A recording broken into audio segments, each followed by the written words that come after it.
Hello పిల్లలు, ఈరోజు మనము కొత్త సిరీస్ ప్రారంభిస్తూ ఉన్నాము. సర్వాంగ కవచము.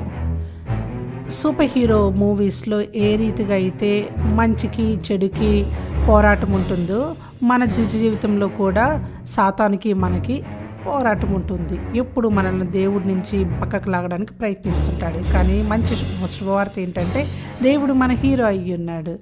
ఆయన యేసుక్రీస్తుని మనకు సహాయం చేయడానికి పంపించి ఉన్నాడు. దేవుని యొక్క బిడ్డలుగా మనము పోరాడే పోరాటంలో ఈ యొక్క సర్వాంగ కవచాన్ని మనం ధరించుకున్నప్పుడు మనం భయపడాల్సినటువంటి అవసరం లేదు. ఎందుకంటే దేవుడు మనతో ఉంటూ ఉన్నాడు. దేవుడు మనకు ఆయన కవచాన్ని ఇస్తూ ఉన్నాడు. మనం అది చూడలేము, కానీ మన మీద అది విశ్వాసంతో వేసుకున్నప్పుడు తప్పకుండా ఏ తాకిడినైనా కానీ ఆ సర్వాంగ కవచం మనల్ని సైనికుడి వలె కాపాడుతూ ఉంది. ఇప్పుడు మీ యొక్క బైబిల్ని తెరిచి మన యొక్క కీ బైబిల్ వర్స్ని చదువుదామా? ఎఫెసీయులకు రాసిన పత్రిక 6:10 నుంచి 18 వరకు. అక్కడ ఏం చెబుతున్నదంటే, తుదకు ప్రభు యొక్క మహాశక్తిని బట్టి ఆయన యందు బలవంతులయ్యుండుడి. అలాగే మీరు అపవాది తంత్రములను ఎదిరించుటకు శక్తిమంతులగునట్లు దేవుడిచ్చే సర్వాంగ కవచాన్ని ధరించుకునుడి. ఏలైనగా మనం పోరాడే శరీరులతో కాదు, కానీ ప్రధానులతో, అధికారులతో, ప్రస్తుత సంబంధ అధికారులకు, లోకనాథులతోనూ, ఆకాశ మండలం మందున్న దురాత్మల సమూహములతో పోరాడుచూ ఉన్నాము.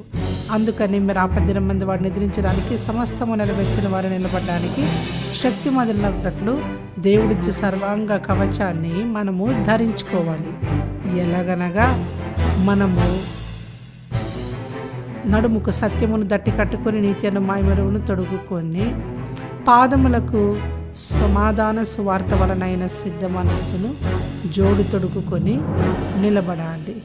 ఇవన్నీ కాక విశ్వాసం అనే డాలు పట్టుకోవాలి. దానితో మీరు దుష్టుని ఎదిరించడానికి, అగ్ని బాణాల వంటి బాణములను ఆర్పడానికి శక్తిమంతులవుతారు.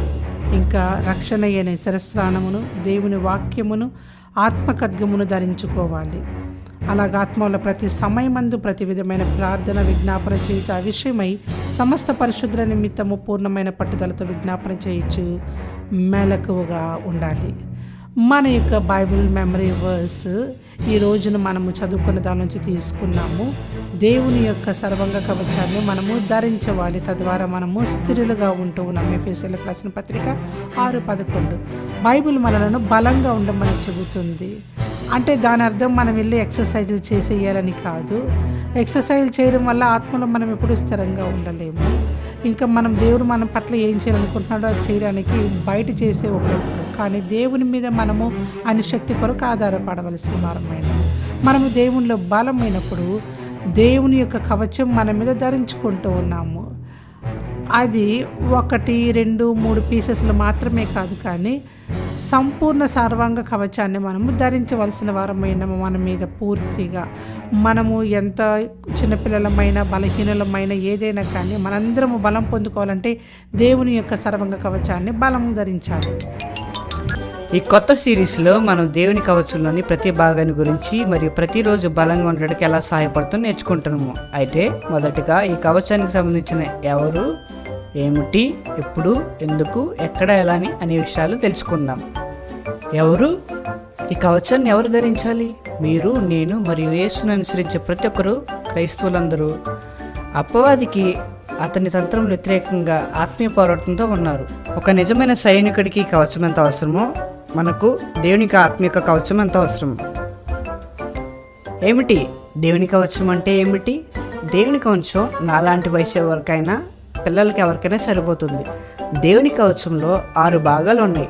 అవి సత్యం అనే దట్టి, నీతి అనే మైమరువు, సమాధానం అనే జోలు, విశ్వాసం అనే డాలు, రక్షణ అనే శిరస్థానము, దేవుని వాక్యం అనే ఆత్మఖడ్గము.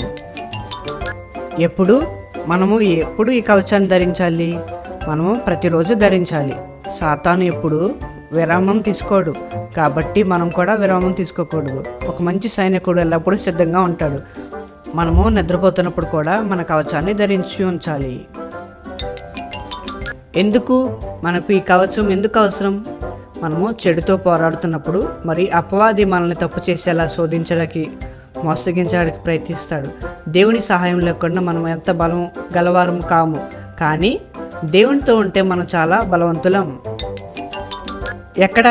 మనం దీన్ని ఎక్కడ ధరించాలి? మనం వెళ్ళే ప్రతి చోట, స్కూల్, ఇంట్లో, చర్చి, లేకపోతే ఆడుకునే స్థలాల్లో మనము ఎక్కడున్న దేవుని సత్యాన్ని, సమాధాన్ని, ప్రేమతో మనం పాటిస్తూ వెళ్ళాలి. ప్రజలు మన కవచాన్ని చూడలేకపోయినా మన ప్రవర్తన చూస్తారు. ఈ కవచాన్ని మనం ఎలా ధరించాలి? సత్యాన్ని తెలుసుకోవడానికి బైబిల్ చదవడం ద్వారా, శోధన వద్దు అని మరియు యేసు అవునని చెప్పడం ద్వారా, ప్రతిరోజు విశ్వాసంతో ప్రార్థించడం ద్వారా నాతో కలిసి ప్రార్థన చేయండి. ప్రేమైన దేవా, నేను సత్యమైన దట్టిని నా నడుముకు కట్టుకుంటున్నాను, నీతి అనే మహిమను నా ఛాతిపై ధరించుకుంటున్నాను, సువార్తను ప్రకటించడానికి సమాధానమైన జోళ్లను నా పాదములకు తొడుక్కుంటున్నాను, దుష్టిని అగ్ని బాణములన్నిటిని ఆర్పివేయడానికి విశ్వాసమనే డాలను పట్టుకుంటున్నాను, రక్షణ అనే శిరస్థానమును ధరించుకుంటున్నాను, దేవుని వాక్యమని ఆత్మఖడ్గాన్ని చేతపట్టుకుంటున్నాను. నేను స్థిరంగా నిలిచి బలవంతుడిగా ఉండటానికి నాకు సహాయం చేయండి. యేసు నామములో ఆమేన్.